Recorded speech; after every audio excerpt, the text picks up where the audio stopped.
Welcome to Impact Makers Radio, featuring industry thought leaders sharing problem-solving insights to help grow your business and live the life you love. And here's your host, Stewart Andrew Alexander. Hi and welcome to another Let's Talk Personal Injury conversation. And on this segment of the show, I have workers' compensation attorney Gerald, commonly known to all his friends and colleagues as Gerry. Now, Gerry is the founder and owner of the law offices of Gerald, and he's calling in all the way from sunny Chicago in Illinois. Others will disagree with me that it's sunny, but hey, that's a topic for another day. Anyway, Gerald, who is an authority in the area of personal injury, will be talking to you today about a very interesting topic. Gerry is here to talk to you about protecting your rights under the Illinois Workers' Compensation Act. So, if you are one of the people out there who have been injured in the workplace in Chicago, Illinois, it might be a good idea to down tools, log out of Facebook, Twitter, Instagram, or anything else you happen to be doing which may cause a distraction. You might even want to grab yourself a notepad and pen and take some notes as you listen in to what Gerry has to share with us today. So, with that said, welcome to the show, Gerry. Good morning, Stuart. Thank you for having me. You are so welcome, Gerry. I know how busy you are, so I'm not going to waste any time. Let's jump straight in with our first question for today.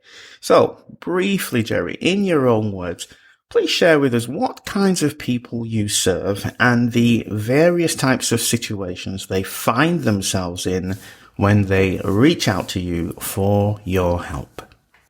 Well, my focus is in workers' compensation in Illinois. And almost every workplace injury in Illinois falls exclusively under the Workers' Comp Act. What that basically means is that you cannot sue your employer any other way other than the Workers' Compensation Act. And the Workers' Comp, like I said, it's an exclusive remedy, and it's a rather narrowly drafted remedy. So in Workers' Comp, you are entitled to three basic benefits. You're entitled to get paid for the time off of work, you're entitled to get paid for your medical bills, and then you're entitled to get paid for your permanent disability. Okay?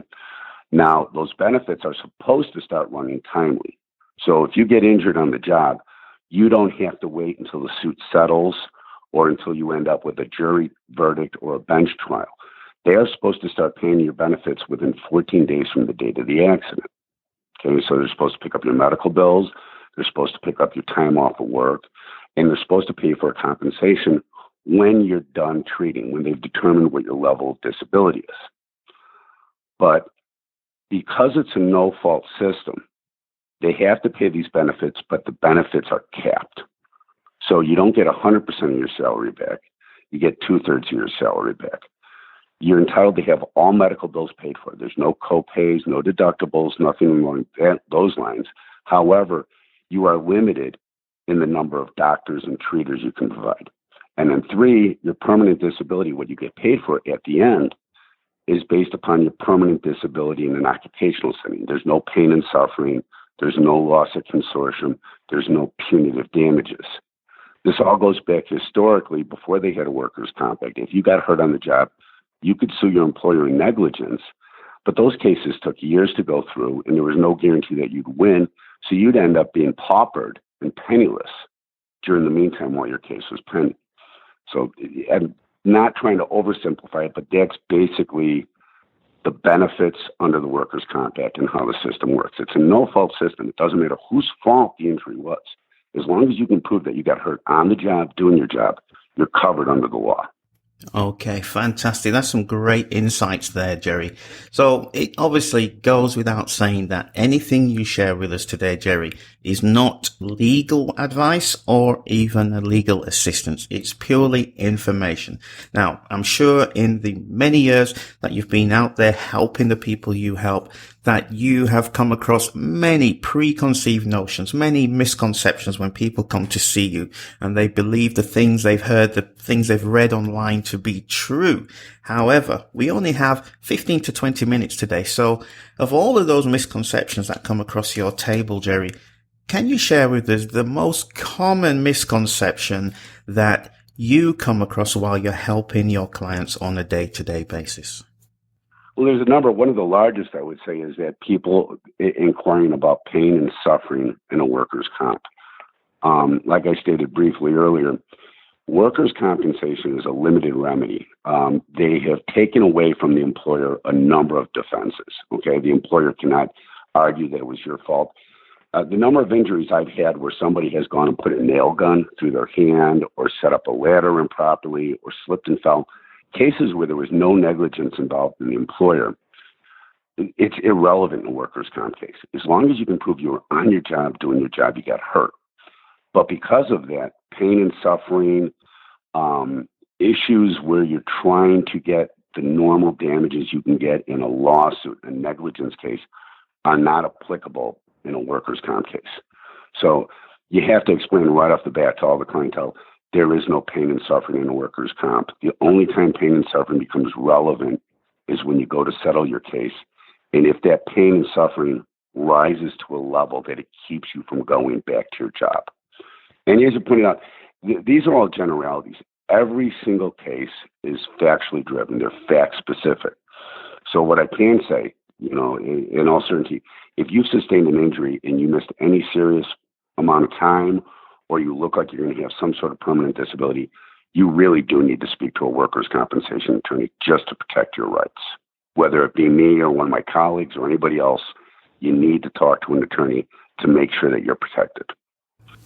Okay, so based on what you just shared with us then, Gerry, and obviously keeping your client's confidentiality in mind, please share with us an example of how you've helped someone who came to you with those misconceptions, with that challenge that you just described, and what kind of transformational results you were able to gain for them.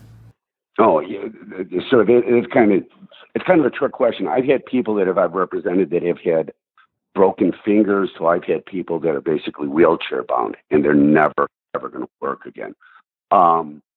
It's really easy to cap it because in 25 years of experience, I've run the gamut from construction workers, clerical workers, medical workers, factory workers. Every case is different. Every individual is going to have different problems, different issues involved in their case. You can help, and one of the benefits, one of the few things that makes this job bearable is occasionally you have clients that have sustained extremely severe injuries. They're never going to go back to work. The guy's been working in the same field for 20 years, and he's just never going to be able to do that again. Making sure that those people get what they're entitled to, making sure that they have their medical bills covered, that their day-to-day expenses are paid,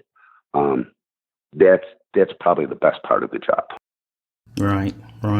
So again, just as a reminder, Gerry, today's topic is protecting your rights under the Illinois Workers' Compensation Act.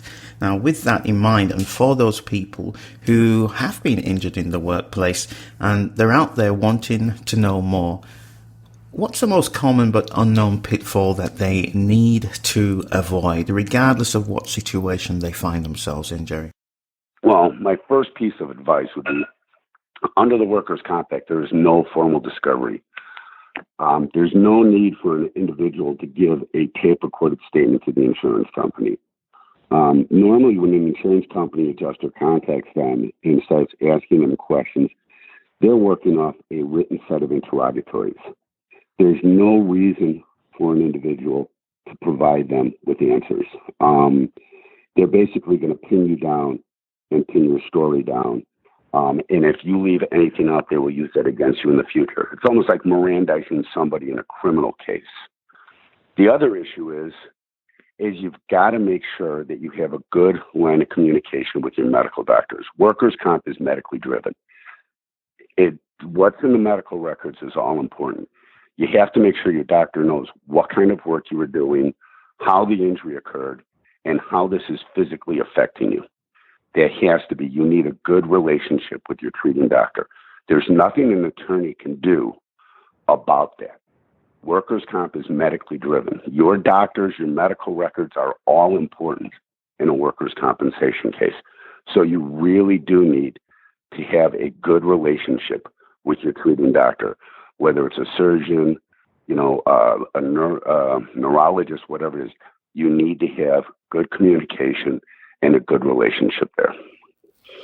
Okay, Gerry, so you've been in this field for 25 years, some 25 years, you said. If you could imagine, it's a Monday morning, 6 a.m., 7 a.m., your alarm clock goes off, and of all the hundreds of people that you've helped in the past, you have another full day ahead of you helping people who have been injured in the workplace.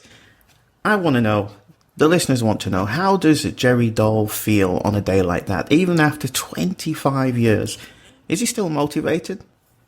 Yeah, I do. And like any other job, sometimes there is tedium involved, but a lot of times you're representing people in the workers' comp area. You're representing people who are stressed. They're financially stressed because they're worried where the day-to-day money is going to come. They're not getting a paycheck. They're worried about how they're going to pay their bills, how they're going to take care of their wife, how they're going to take care of their kids, how they're going to take care of their family. They're worried about medical bills. They're not able to work. They've got medical treatment coming down on them. They're stressed.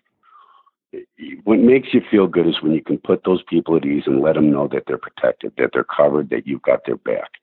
And not all clients appreciate it because, once again, they're stressed. These are people who are physically and financially injured.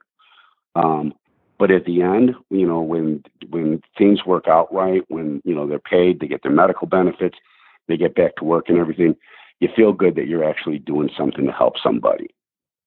Now, workers' comp, the difference between workers' comp and, other forms of negligence, we're not talking about multi-million-dollar settlements. We're not talking about getting people huge money.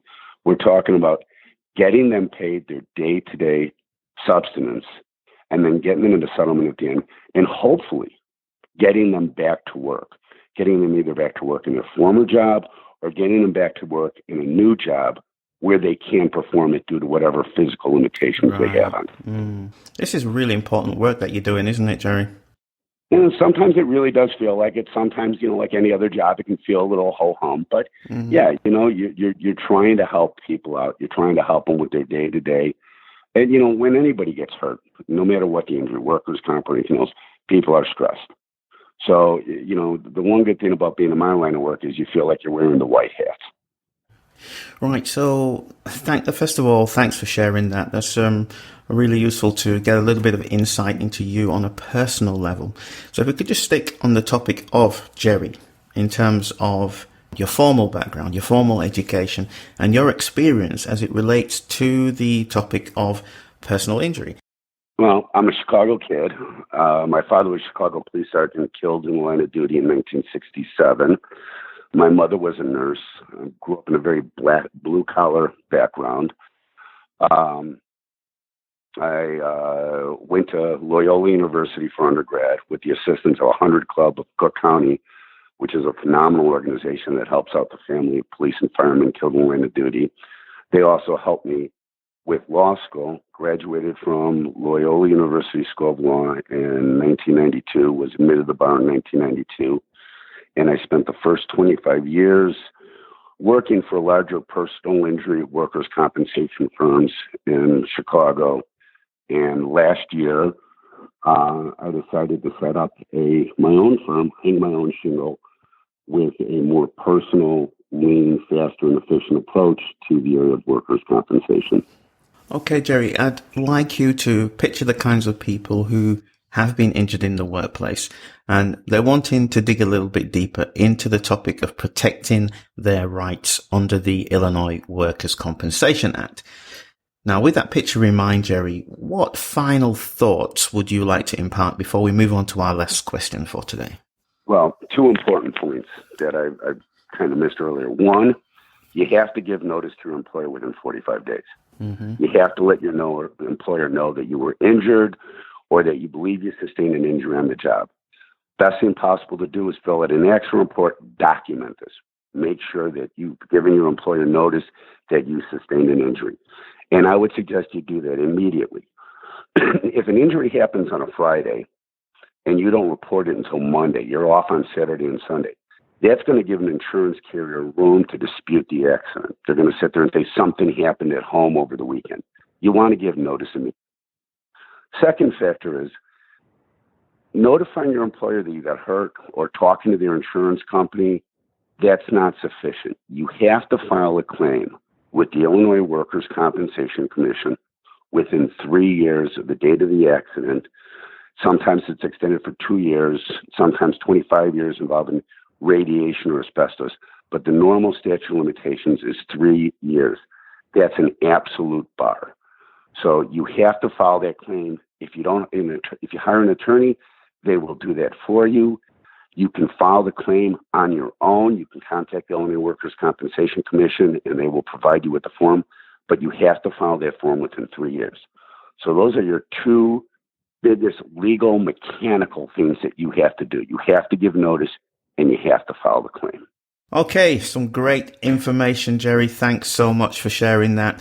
So if there is somebody out there who feels they want to know more about protecting their rights under the Illinois Workers' Compensation Act, where can they find you, Gerry? How would they be able to get in touch with you?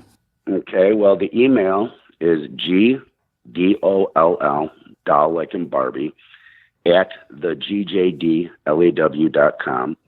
And the office phone is 630-364-3235.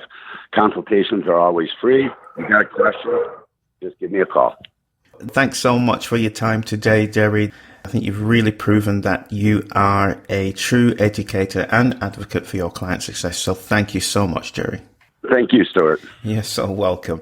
And yeah, even more importantly, a big thank you to you, the listener, for joining us on this very insightful and informative conversation with one of the leading workers' compensation attorneys in the Chicago, Illinois area today. Again, his name is Gerald Dahl. Don't forget his name. Make sure you do check him out. Give him a call.